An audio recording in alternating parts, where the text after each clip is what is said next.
함께 같이 읽습니다. 누가복음 6장 39절부터입니다. 또 비유로 말씀하시되 소경이 소경을 인도할 수 있느냐? 둘이 다 구덩이에 빠지지 아니하겠느냐?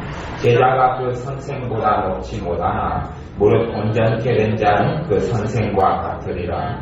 어찌하여 형제의 눈 속에 있는 티는 보고 내 눈 속에 있는 들보는 깨닫지 못하느냐?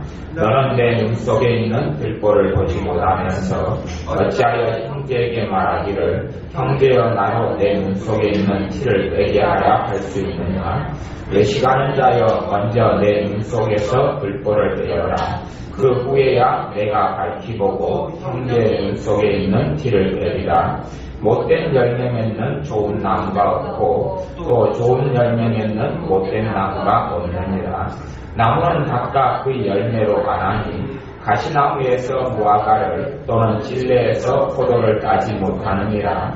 선한 싸움 다음에 싸운 선에서 선을 내고 악한 자는 그 싸운 악에서 악을 내나니 이는 마음에 가득한 것을 입으로 말함이니라.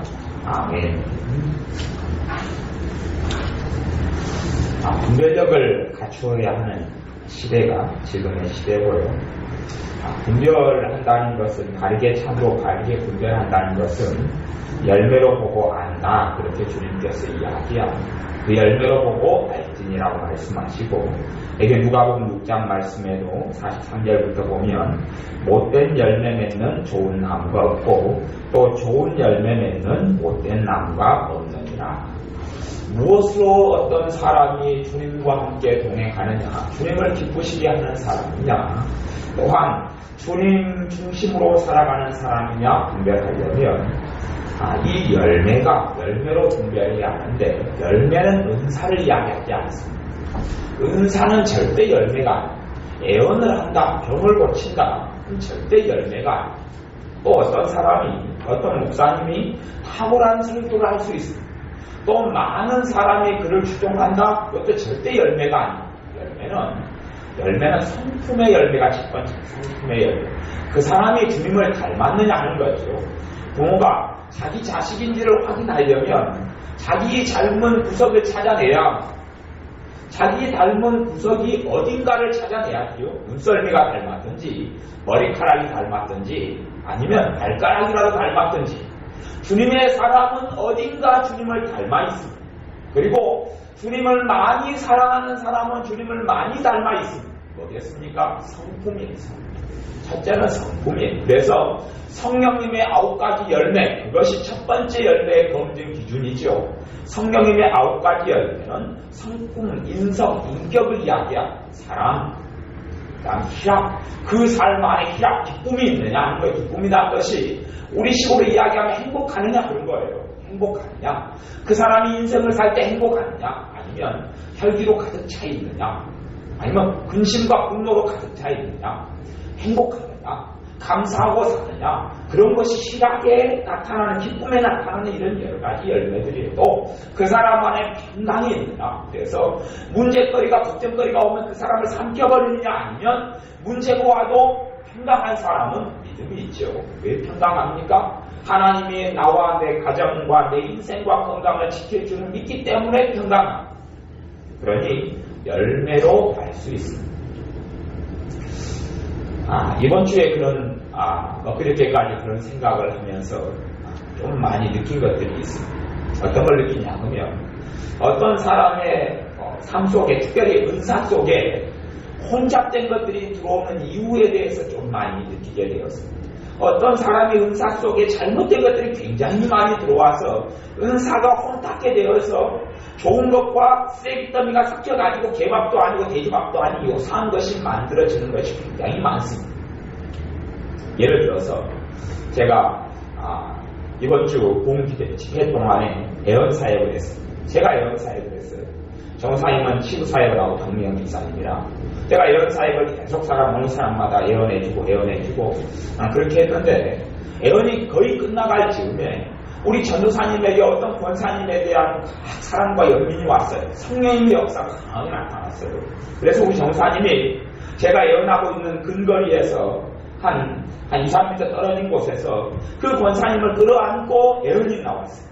예언이 나왔어. 간절히 나왔어. 그러면 저도 근거리에서 예언하고 있어요. 정사님은 저는 이만큼 정도 돼요. 근데 제가 예언하고 있는데 정사님의 예언이 나왔어. 제 예언이 방해를 받습니다. 왜냐하면 주님께 몰입이 안 돼. 주님께 몰입해야지, 주님께 마음을 집중해야지 예언이 깨끗하게 나오는데 예언의 성령의 역사가 방해를 받습니다. 그러면 생각해 봐야 돼요. 전도사님께 그 권사님에 대한 사랑이 가득하게 해서 예언하게 하신 분이 성령님이 아니었느냐? 아니면 제게 성령님이 역사 안 하셨느냐? 다 성령님이 역사입니다. 다 성령님의 역사인데 서로 간에 예언이 방해를 해버려요. 그래서 영적 질서라는 것이 있는 겁니다. 제가 먼저 예언을 시작하고 제가 예언 사역을 하고 있어요. 그래서 제가 예언을 성령의 역사가 깊이 안 들어갔어요. 예언을 멈춘 다음에 예언을 끝내고 빨리 끝내고 그 다음 사람이 예언해 주기 전에 제가 전사님에게 그랬어요. 내가 지금 사역하고 있으니 딴 곳에 가서 하시든지 기다리시라. 그러면 어떤 사람들은 그렇게 생각합니다. 내게 성령님이 지금 강하게 역사하고 있는데 지금 당신이 무슨 말이냐? 당신에게만 성령님이 역사하냐? 내게도 역사한다. 그때부터 그 사람의 은사는 혼탁게 되어져 버리고 잘못되어 버리고 막 우리는 그걸 단순하게 생각하면 그렇습니다. 찬양을 하다 보면 성령님의 역사가 일정한 정도에서 쭉 흘러갑니다. 찬양을 30분을 가령 우리 집사님 인도하고 있다. 그러면 30분 동안에 성령님의 역사를 찬양 사역자나 이런 사람도 좀 더 느낍니다. 그게 민감합니다. 또 설교자든 예배 인도자는 좀 더 느낍니다. 딴 사람보다 더 압니다. 영적으로 마귀 역사가 예배 가운데 방해가 있다. 아니면 하나님의 은혜가 더 많이 부어지고 있다. 그런 걸 느낍니다. 그런데 찬양 인도를 30분 동안에 하는 동안에 찬양에 인도하는 가운데 주님께 정말 집중하고 주님을 위하여 찬양할 수도 있고 찬양 인도하는 가운데 인간적인 생각도 좀 하고 인간적인 곡도 선택하고 부를 수 있습니다. 그래도 성령님의 역사 부르면 일정하게 같이 갑니다. 극단적으로 이야기하면 제가 설교를 합니다. 그러면 제가 설교할 때 되면 성령님의 역사가 흐름이 일정합니다. 어떤 때는 성령님의 역사가 신체 바닥을 딜 때가 있고 어떤 때는 성령님의 역사가 아주 강하게 나타날 때가 있습니다. 그게 전반적으로 같이 가는 거예요. 그런데 설교 가운데 100% 주님께서 원하시는 말씀을 다 전하지는 못합니다. 어떤 설교자가 그러겠습니까? 설교 가운데 분명히 인간적인 예화도 나오고 인간적인 이야기도 있고 성경을 잘못 해석하는 부분도 미묘하게 어그러진 부분도 있을 수 있고 결점도 있고 부족함도 있습니다. 그러면 설교를 쭉 하다가 부족한 부분이 있으니 성령의 특별히 역사 안 해버려요. 한 3분 동안 부족한 걸 이야기할 때. 그러니까 3분이 끝나니 다시 제자들 돌아오니 성령의 역사했다가 다시 인간적으로 주님께서 별로 안 좋아하는 자기를 드러내는 다시 하는 예화가 나와서 성령도 역사 안 해버려요.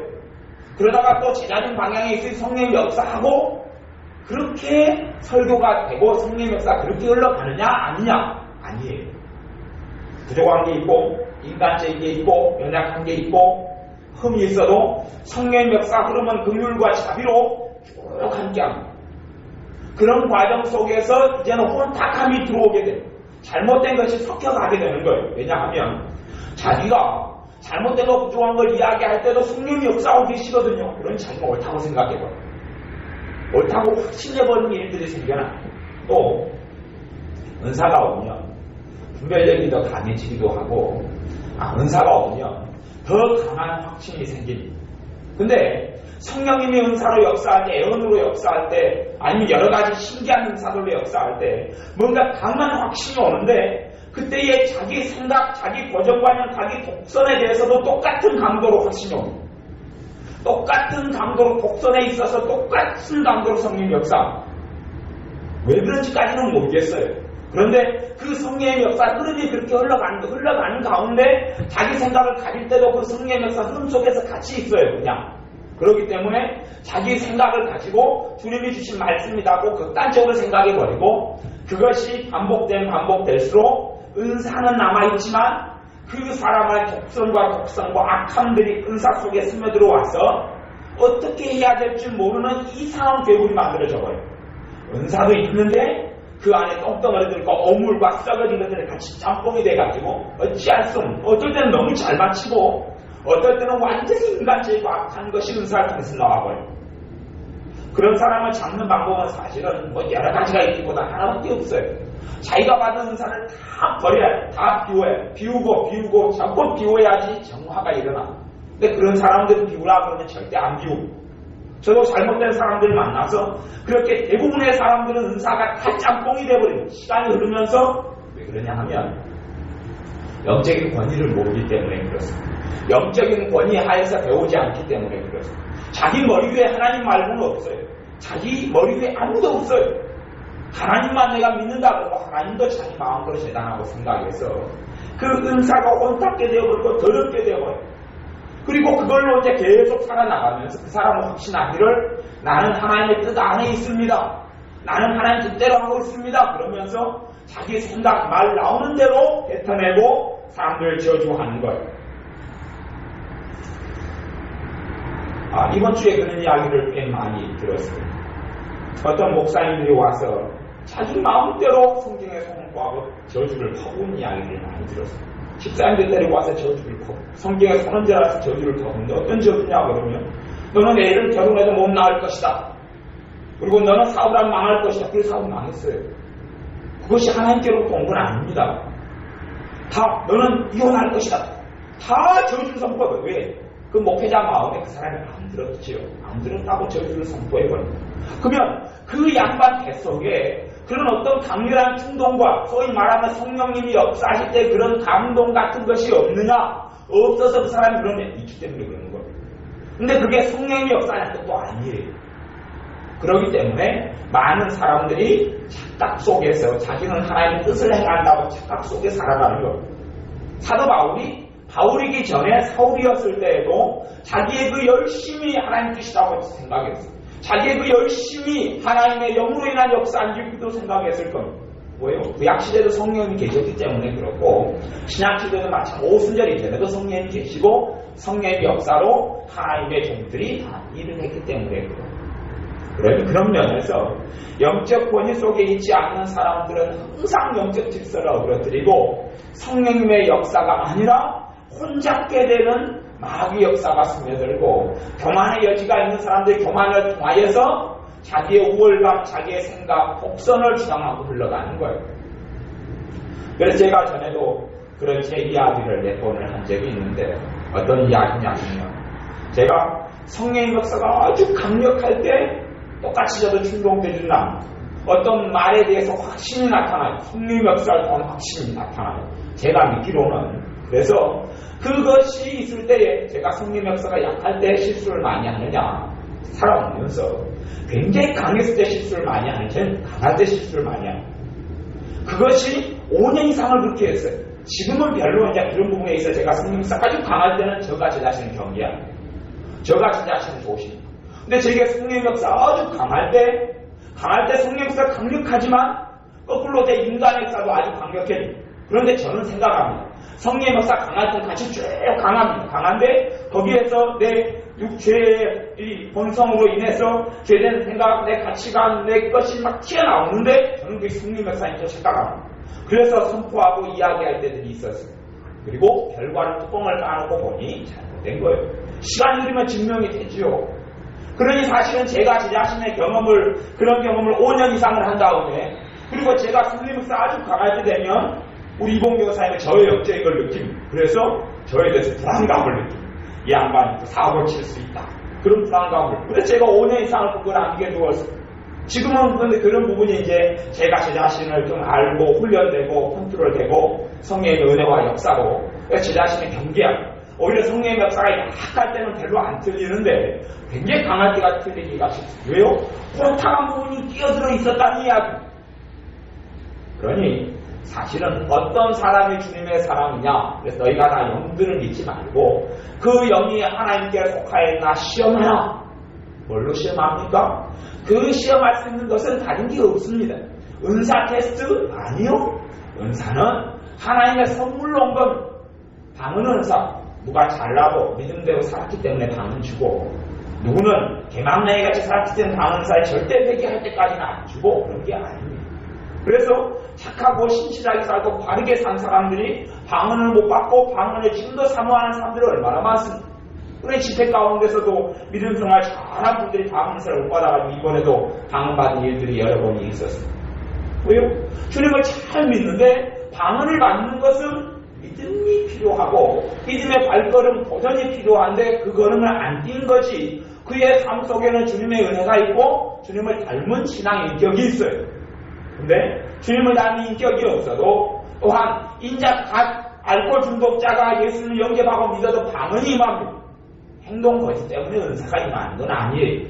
방언이 그렇듯이 다른 은사도 마찬가지. 유익하게 하려고 주시는 거지 해롭게 하려고 주는 게 아닌데 그 사람이 그걸로 인하여 자기를 해롭게 만들어버리는 거예요. 사울 왕을 하나님의 선택했을 때 사울 왕의 삶 속에 하나님 축복하시고자 하셨지 그러니까 비참하게 자살로 인생을 마감하려고 사울 왕을 부른 게 아닙니다.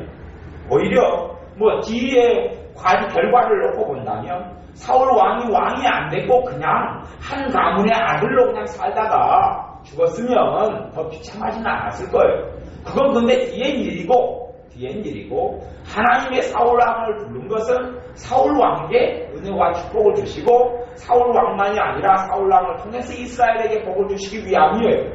그런 의도지. 하지만 사울 왕이 하나님을 배신하고 떠남으로 자기가 자기 인생을 망가뜨려버린 것이지 하나님은 그런 것이 아니에요. 마찬가지예요. 은사를 하나님께서 우리에게 주셔서 은사를 받은 사람이 반드시 생각해야 할 것은 뭐냐? 내가 선한 청지기가 되어야 한다는 것이지요. 너희는 각양 은사를 맡은 대로 선한 청지기처럼 서로에게 봉사라 그렇게 베드로 사도를 통해 이야기한 것처럼 은사는 청지기지 내가 은사의 주인도 아니고 주관자도 아니에요. 방언은 은사의 주인도 내가 아니란 말이죠. 근데 그것을 착각하고 자기가 주인인 것처럼 자기가 은사를 통해 된 것처럼 착각하니 거기에 혼탁하고 더러운 것들이 막 섞여가지고 들어와 버리는 거예요. 그러니 사람을 알 수 있는 것은 그 사람이 주님의 사람이냐 아니냐 알 수 있는 것은 첫 번째 시험해봐야 되고 두 번째 그 시험의 내용이 인격의 시험이에요. 주님을 닮았느냐 하는 거예요. 주님을 닮았느냐. 죽은 자를 살리는 자가 아니에요. 그가 병든 자에게 손을 얹는지 그 사람이 낫고 치료되느냐? 전혀 아니에요. 그에게 성령님의 열매가 있느냐예요. 교회가 붕괴느냐? 아니요. 기도 생활을 많이 하느냐? 아니요. 기도 생활이 열매 중에 하나긴 하지만 그걸로도 알 수 없어요. 왜냐하면 기도 가운데도 기도하는 은사가 있기 때문에 그래요. 그 중보기도 은사라 그러고 기도하는 은사나 은혜가 있기 때문에 그래요.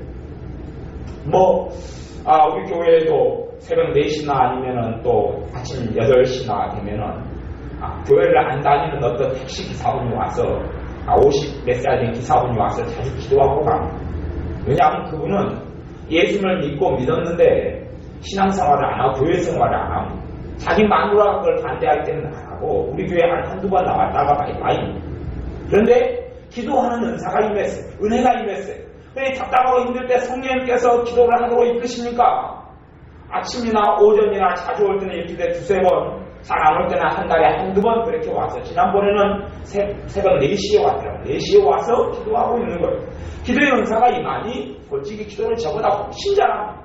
우리말로 한글말로 혼자서 1시간 동안 자박자박 그냥 얼마나 청산유수처럼 기도하고 대답합니다. 당연히 그 사람이 예배하고는 상관이 없고 그러면서 그 사람은 삽니다. 그 사람의 나은 결과가 어찌될지 모르겠습니다만은 기도하는 은사가 있습니다. 그래서 근데 기도하는 은사 그걸로 오는 은사 내가 직접 주님을 사랑해서 기도하고 싶고 그게 아니라 성령의 역사에서 기도하는 것하고는 내 신앙하고는 아무 상관이 없습니다. 그건 은사고 은혜이기 때문에 그렇습니다. 은사고 은혜이기 때문에 그래요. 성경에 있는 것에도 은혜가 있어요. 은혜가 임하면 성경을 보는 게 너무 재밌어져요. 그러니까 이 사람 지금 신앙 좋다? 아니요. 신앙하고 상관이 없어요. 그냥 은혜를 주신 거예요. 그리고 그 너무 성경을 재밌게 보는 가운데 말씀을 먹으면서 그걸로 신앙이 자라가죠. 그렇게 되는 것이지 그것이 신앙이 아니에요. 신앙은 틀려요. 또 하나님께서 구제하는 은사와 사명을 주며 불쌍한 사람만 보면 도와주고 싶어요. 그것이 신앙이냐? 신앙 아니에요. 성령님이 역사하시니 그를 통해 영광받기 원하시고 또한 그를 통하여 그의 삶에 하나님 축복하시고자 하는 하나님의 역사하심이에요. 그렇지? 그것이 그 사람의 인격이냐? 아니요. 인격 아니에요. 그 사람이 예수를 닮은 거냐? 그걸로는 구분하기 어렵다는 이야기. 어떻게 구분할 수 있느냐? 성령님의 열매. 그 안에 예수님의 사랑이 있느냐? 그가 예수님의 사랑을 알고 있느냐? 사랑하는 사람은 용서하죠. 그가 용서하느냐? 주님의 말씀대로 그가 용서하는 삶을 사느냐? 용서하면 어떤 일을 당해도 사람들을 잘 씹지 않습니다. 왜 주님께서 들보 이야기를 하지요. 형제여, 내 눈에 들보가 있으면서 왜 남의 눈에는 티를 뽑아내냐 하느냐? 다른 사람을 험담하거나 다른 사람을 욕하거나 씹지를 않지. 끊임없이 그런 게 입에 있는 사람, 그리고 은사가 나타나는 사람, 그 사람의 은사를 어떻게 믿을 수 있느냐 하는 거예요. 밥에다가 모래를 한 콩 뿌려버리면 그 밥을 먹어야 할지 안 먹어야 할지 알 수가 없는 거예요. 당연히 굶어 죽는 사람은 닭도 모래를 먹는 판국에 사람이 모래 든 밥을 왜 못 먹겠습니까? 그럼 도움은 좀 되겠죠. 나중에 그것이 차고 쌓이면 그 사람이 이롭겠느냐 해롭겠느냐, 당연히 언젠가는 결과가 나타나겠죠. 사람을 죽이겠죠. 당장은 모래 든 밥이라도 없어서 못 먹는 거예요. 근데 그것이 진짜 밥이냐? 진짜 밥이라고 보기는 어려운 것처럼 하나님의 은사 안에 그 사람의 잘못된 관념과 독선과 그 사람의 교만과 오만 때문에 하나님의 은사 안에 온갖 더러운 것들이 꾸덕꾸덕 들어와서 짬뽕 되어버리고 섞여져 버리고 말합니다. 실제로는 하나님의 자녀가 잘못된 길을 걸어갈 때에도 성령이 역사합니다. 잘못된 길을 걸어갈 때도 성령이 역사합니다. 잘못된 길이라는 것이 죄된 길을 이야기하는 것만은 아니에요. 잘못된 길이라는 것이 주님께서 기뻐하시고 원하시는 길이 아닌 길을 걸어갈 때도 성령이 역사합니다. 목사님들이 대부분 설교할 때는 성령이 다 역사합니다. 그러면 목사님의 설교가 대부분 다 바르냐? 바른 설교도 많지만 그렇지 않은 설교도 의외로 굉장히 많습니다. 굉장히 많아요. 우리의 삶 속에 실제로 내 삶이 다 바르냐? 바르지 못한 부분이 많이 있어요. 그런데 성령님께서 내게 함께 하시고 역사해 주시고 도와주시느냐? 도와주셔요. 내가 부럽길 할 때는 마음을 안 봐주시지만, 남은 걸 사기칠 때는 지혜를 안 주시지만, 또 어떨 때는 그렇습니다. 지혜가요, 하나님께로 은혜로 은사로 지혜가 와요. 그 지혜가요, 내가 사람 돈을 사기친다고 하면 그 지혜가 작동할 것 같습니까? 안 할 것 같습니까? 작동합니다. 작동을 해요. 작동을 합니다. 하나님이 내게 지혜를 줘요. 사기칠 때 되면 그 지혜가 작동을 합니다. 솔로몬이 왜 하나님을 떠나느냐? 솔로몬이 하나님께 지혜를 받았어요. 하나님의 선물로, 은혜로, 은사로 선물을 받았어요. 그 지혜가 너무 풍성해버리는 거예요. 근데 솔로몬이 어릴 때부터 자기 마누라, 애굽의 공주, 거기에 홀김을 받아서 또 스스로 또 거기에 빠져들어서 하나님을 떠납니다. 하나님을 떠나고 자기 마음대로 해요. 하나님의 주신 지혜로. 그런데 지혜가 하나님을 떠나는데 감투되는 없어지느냐? 안 없어지는 거예요. 그러니 그의 삶은 한 발 한 발 마귀에게 다가가고 한 발 세상 속에 들어가는데도 성령의 역사 그대로 있는 거예요. 그대로 있으니 그는 잘 알 수가 없는 거예요. 그런 알 수가 없어요. 목사님과 사모님이 있으면, 목사님과 사모님 두 사람이 얼굴을 대조하면 일반적인 목사님 사모님 얼굴 속에서 사모님은 빨리 늙어버려요. 근데 목사님은 잘 안 늙어요. 목사님 50대 60대면 탱탱한 분들이 굉장히 많습니다. 윤기가 짤로 흘러요. 근데 그런 분들을 제가 의외로 많이 보았어요. 목사님과 사모님 나이 차이 10살이 나요. 그런데 사모님이 10살 연상같이 보여요. 제가 전에 신앙생활 했던 교회도 그렇습니다. 당연히 그런데 제가 전에 섬겼던 교회는 제가 그 교회에서 함께 살았는데 대체교회고 교회 아내가 이가 방을 만들어가지고 지냈어요. 근데 목사님 사모님이 심심하면 싸워요. 10살 차이가 나는데 사모님은 대체교회 하면서 머리 낚으면은 보건소 소장을 했어요. 돈은 또 잘 벌었어요. 그리고 10년 나이 차이가 나고 결혼해서 시간이 많이 지났어요. 결혼한 지 10몇 년이 흘렀어요. 그리고 주구장창 싸우셔요. 근데 주일날은 안 싸우느냐? 당연히 제가 그 교회에서 좀 같이 살았어요. 같이 교회를 주일학교 같은 거나 중고등부 하면서 몇 년을 살았는데 주구장창 주일날 아침에도 싸워요. 싸우고 그 다음에 방문을 열면 방이고 방문을 열면 예배당 본당인데 사모님 이불을 뒤집었으면 안 나옵니다. 우리는 성도들이 와가지고 예배드리고 찬양하는데 사모님은 안 나와요. 그리고 이불 뒤집었으면 그냥 그러고 있는 거죠. 그리고 목사님은 앞에 나와서 예배를 인도하셔요. 사모님이 이빨을 뜩뜩 갈면서 네가 그러면서 목사냐? 그리고 이빨을 갈고 있고, 니는 나하고 싸워가지고 나한테 사과도 않고 니 잘못해놓고 니는 뭐가 잘났다고 니가 예배드린다고 그러고 있느냐고 이빨 툭툭 갈고 있어요.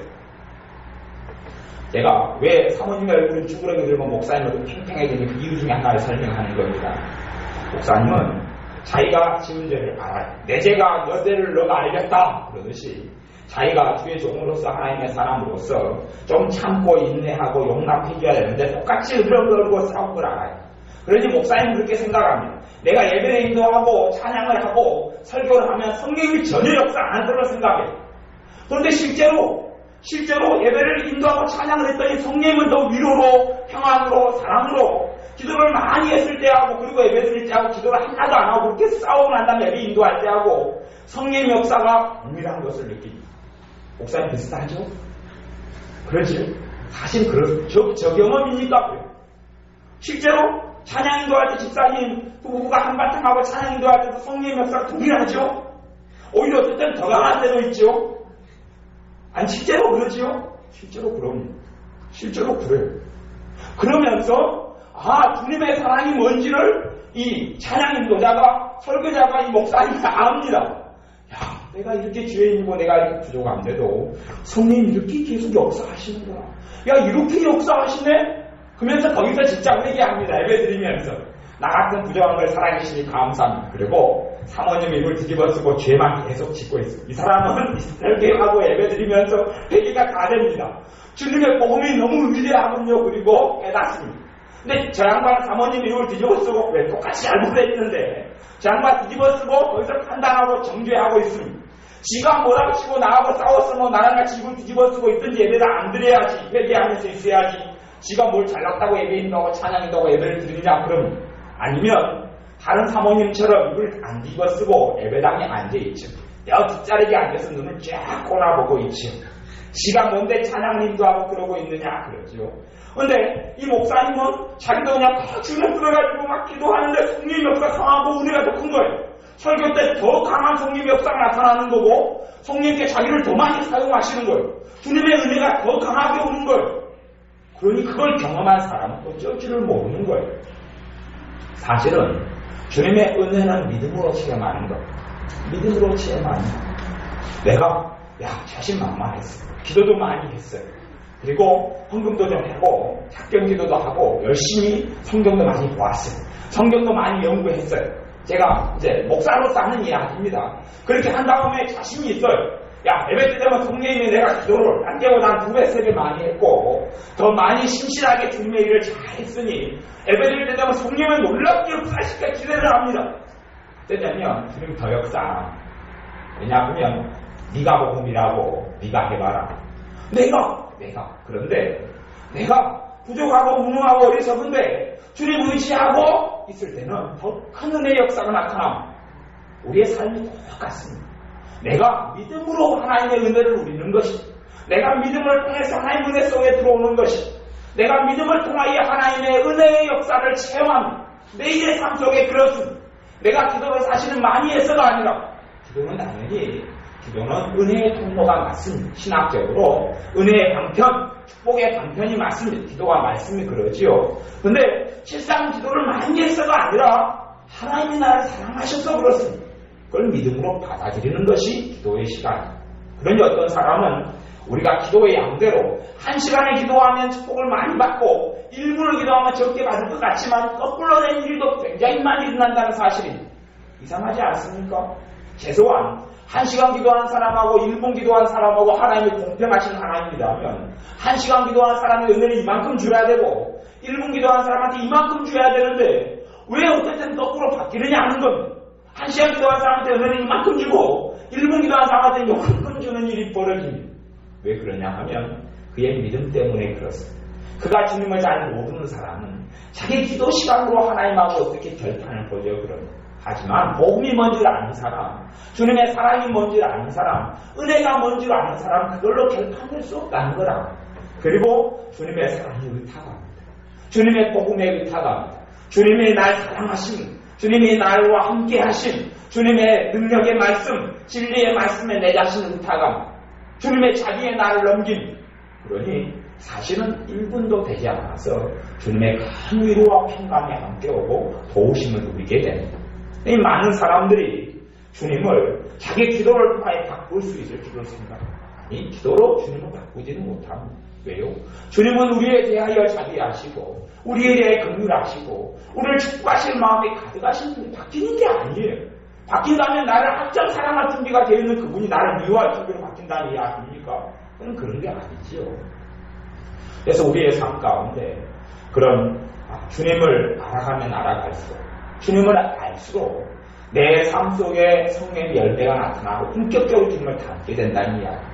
주님을 닮지 않는 사람은 그 사람에게 아무리 은사가 나타나요. 아무리 권능이 있어요. 그래도 믿을 수가 없습니다. 그 사람의 예언이 너무 딱 맞았다. 절대 믿을 수 없습니다. 그럼에도 그것 안에 온통 작동사리가 많기 혼잡하고 섞여버린 겁니다. 신풍 예양원 병원이 유명해 왔는데 사실은 예양원 병원이 몇 가지를 잘하는 것들이 있습니다.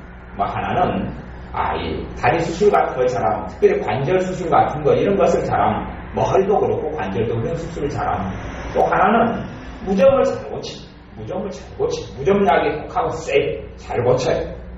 그런데 저는 그런 면에서는 예양원을 추천을 안 합니다. 예양원을 왜 추천을 안 하냐 그러면 그들이 무좀을 많이 들린 사람에게 무좀약을 가면 줍니다. 어떤 무좀약을 주냐면 먹는 무좀약을 줘요. 그래서 무좀약을 2-3주 정도 복용을 하면 무좀이 치유됩니다. 많이 갈 때는 한 달 정도 복용하면 무좀이 치유됩니다. 그러면 무좀약을 먹어요. 이 무좀약이 내 피를 통해서 돌아가지고 무좀이 있는 발까지, 또한 손가락 무좀이 있으면 여기까지 들어와서 무좀을 치유합니다. 그러면 그 동안에 내 몸에 피가 돌면서 그 무좀약은 독한 거죠. 아주 독한 독성이 있는 것이 내 몸의 위장을 통과하고 간을 통과하고 콩팥을 통과하면서 무좀을 치유하는데 나머지 내 내장기관을 어떻게 만들어버리느냐? 망가뜨려버립니다. 내장기관을 몽땅 망가뜨려버립니다. 우리 주영 집사님이 겪었던 것이 그거예요. 무좀을 치료하러 갔다가 무좀약을 마시게 했는데 간을 완전히 간 망가뜨려버린 거예요. 그 예양원 병원에서 했던 일이에요. 그러니 제가 예양원 병원에 가서 무좀 치료하러 간 사람들에게는 결사적으로 말립니다. 그리고 바르는 걸 하지 절대 복용을 하지 마라. 얼마나 독한데 이것이요. 그런 것처럼 섞여버립니다. 그게 무좀을 치유하지 못한 치유합니다. 은사가 나타나도 그 은사가 짬뽕되어버리고 혼합되고 혼잡게 되어져 버리는 은사는 그걸 어떻게 알 수 있느냐? 그가 예수님을 닮았느냐 닮지 아니했느냐를 보면 알 수 있단 말이에요. 그가 예수님을 안 닮았으면 무조건 그가 은사가 있다. 예언을 잘한다. 다 섞여버렸어요. 그러면 무조건 고치는데 그건 어찌 됩니까? 더 중요한 것들을 망가뜨려버려요.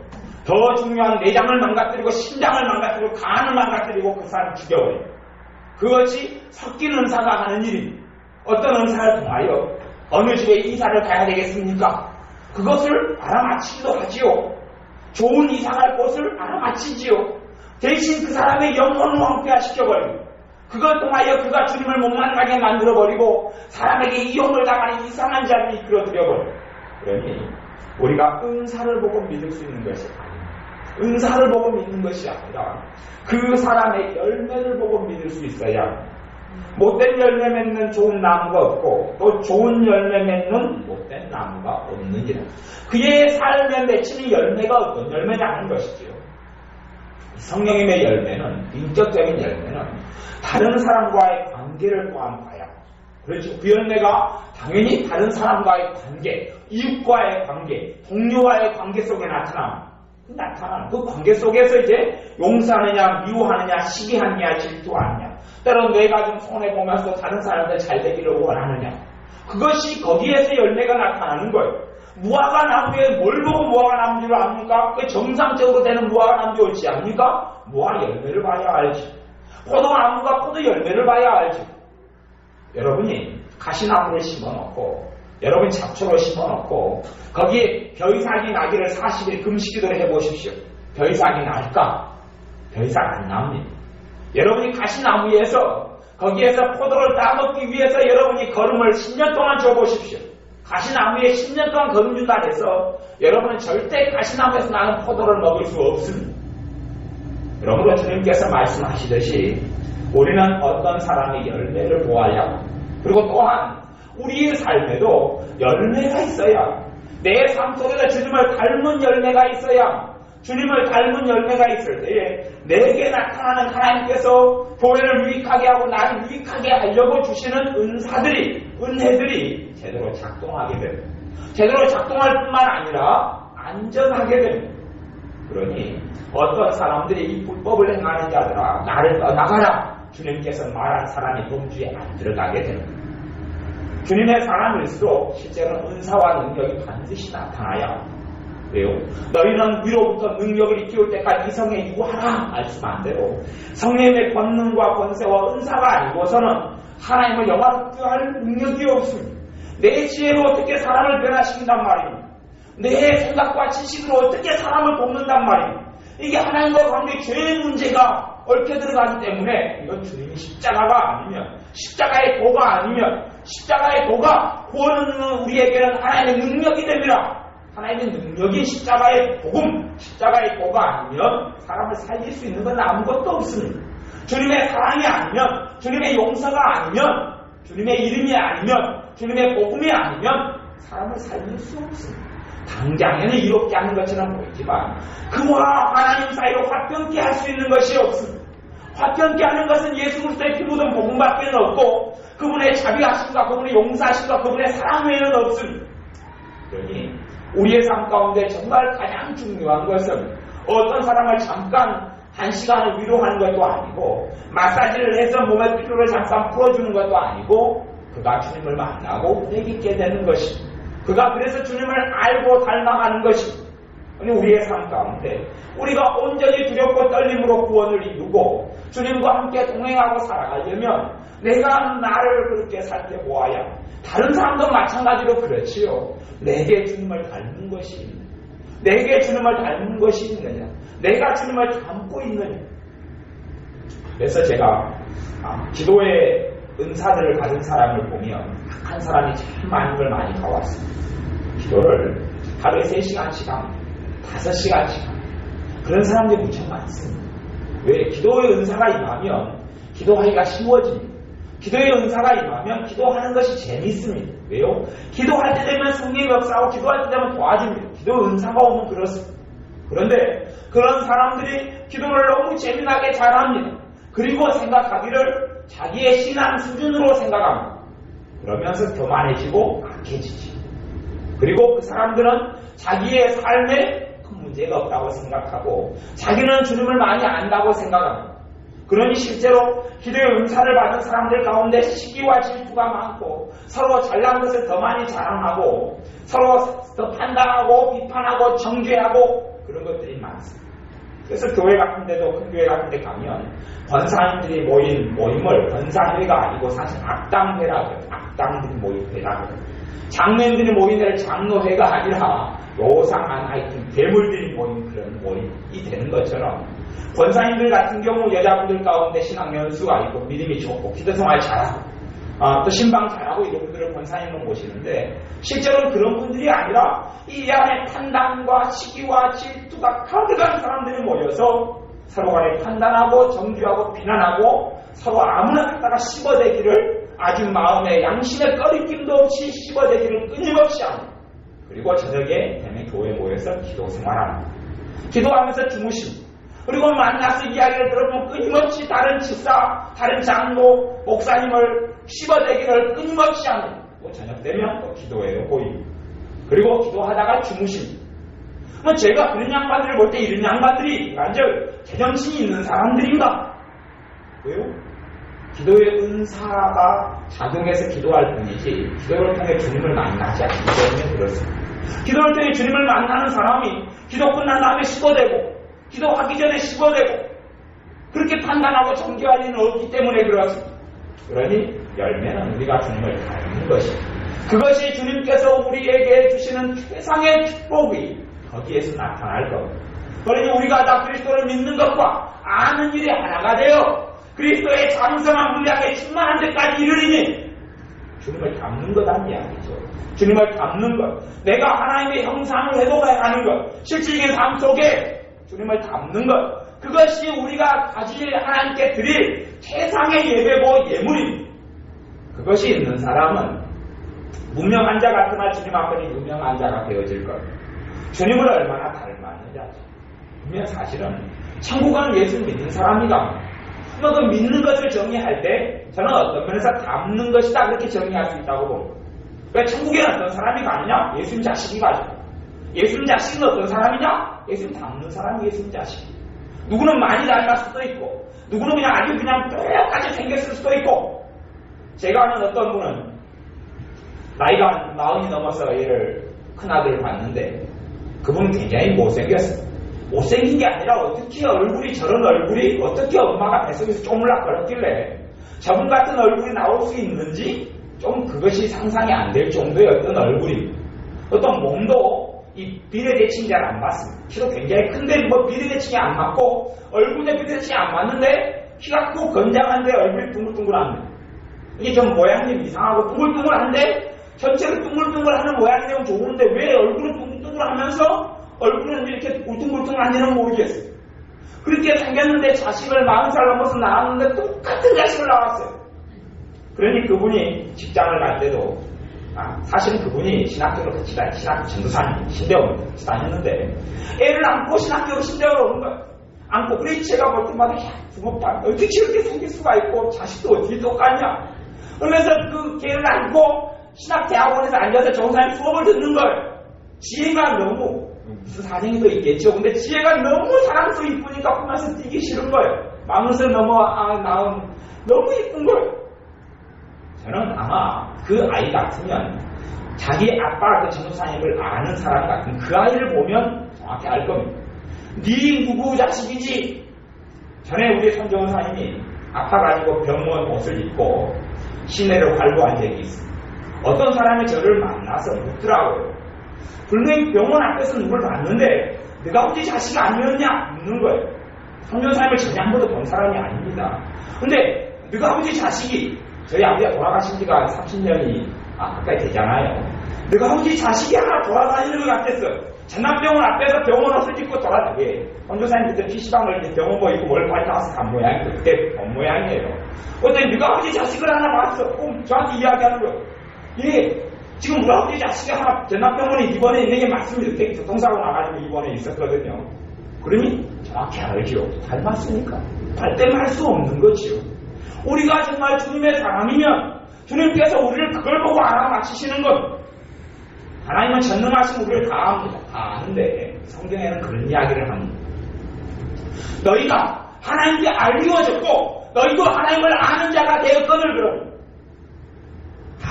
우리가 하나님을 알고 하나님도 우리를 안다. 우리가 하나님께 알리워졌다. 하나님도 우리는 다 알지요. 근데 어떤 부분에서 아는 걸 이야기하냐면요. 진짜로 나하고 아는 겁니다. 만남을 통해서 아는 겁니다. 하나님과 나하고 교제가 있고 만남이 있고 사귐이 있는 겁니다. 그런 아는 자들 속에 하나님의 영광이 함께하고 하나님의 권능이 함께하고 하나님의 살아계심이 함께하고 그들 삶 속에 하나님 나라에 갔을 때에 그들이 받게 될 것이 착하고 충성된 종아라고 칭찬하시는 것을 봤습니다. 우리가 주님을 닮아가야 또 어떤 사람들을 볼 때에도 은사를 보고 믿을 것이 아니라 그 사람 삶 속에 주님을 닮았느냐 하는 것. 주님의 온유함이 있느냐, 주님의 관용이 있느냐, 주님의 용서가 있느냐, 주님의 사랑이 있느냐, 주님의 자비가 있느냐, 주님의 절제가 있느냐, 주님을 닮았는 주님의 기쁨이 있느냐, 주님의 평강이 있느냐, 주님의 오래 참으심이 있느냐, 주님의 인내가 있느냐, 그런 것을 가지고 닮았다 그래야 돼. 세상적인 기준으로 성공했느냐, 기도를 많이 하느냐, 성경 지식이 얼마나 많으냐, 학벌이 얼마나 좋으냐, 전도를 얼마나 많이 했느냐, 헌금을 얼마나 많이 내느냐, 아무 가치가 없습니다. 가치가 없어요. 주님을 닮지 않는 사람은 아무 가치가 없어요. 그래서 우리가 주님을 닮은 것으로 주님을 영화롭게 해야 되고 주님께 예물을 드려야 합니다. 또한 우리의 분별력이 내가 주님을 닮아가면 그러면 이제 알죠. 내 형제들은 알아보죠. 왜? 나하고 닮은 사람, 내가 주님 닮았으면 나하고 닮은 사람은 주님의 자식일 거 아닙니까? 그 주님의 자식 간에 연합해서 하나로 갈 수 있고 누가 주님의 자식이라고 그래요. 근데 전혀 나는 주님을 좀 닮아가는데 저 사람은 주님 닮는 게 하나도 없어요. 상종하지 못할 사람이죠. 그런 사람 못 상종하는 것. 내가 그래도 은혜 속에 좀 있으면 상대방이 주님 닮았는지 아니냐만 알 수 있습니다. 내가 은혜 속에 좀 있으면 주님 은혜 속에 있는 사람과 만나면 편합니다. 말은 안 하고 가만히 있어도 평안한데 그렇지 않은 사람, 자기는 주님의 사람이라 부르는데 진짜 아닌 사람과 있으면 불편하고 짜증나고 답답하고 빨리 헤어지고 싶고 말하기 싫고 그런 사람이 그러면 야, 이 사람 위험인물이다. 열매로 알 수 있습니다. 우리의 삶 속에 열매로 여러분이 더 많이 사람을 분별하고 은사로 분별이 아니라 열매로 분별하는 지혜와 지각을 얻으시기를 바랍니다. 기도하겠습니다. 아버지 하나님, 우리가 지금까지 주님을 믿고 알고 섬겨왔는데 우리가 주님을 닮지 못한 많은 부분들에 있어서 고백하며 회개합니다. 이제는 우리가 주님을 닮게 하셔서 시기와 질투가 아니라 용서와 관용과 오래 참으심과 축복이 우리 입술에 많이 있게 하여 주옵소서. 원망과 한탄과 불신앙과 믿음 없음과 또한 근심과 염려와 좌절이 아니라 주님 앞에 믿음으로, 주님 앞에 감사로, 주님께 영광을 돌리는 찬양으로 우리의 입술과 마음에 넘쳐나게 하여 주옵소서. 특별히 또한 지혜를 우리에게 주셔서 열매로 어떠한 일이 주님께로부터 비롯된 일인지 주님의 인격을 닮음으로 주님을 닮아가는 것이 보이므로 그들이 주님의 사람인지 아니면 은사는 있는데 그 온통 혼합되고 더러워져 버려서 그래서 발가락 무좀은 치유할지언정 그 사람을 죽여버리는 일이 결국에 이르는 그런 악독한 것인지 이러한 열매로 분별할 수 있는 지혜와 지각을 열어주옵소서. 예수님의 이름으로 기도하옵나이다. 아멘.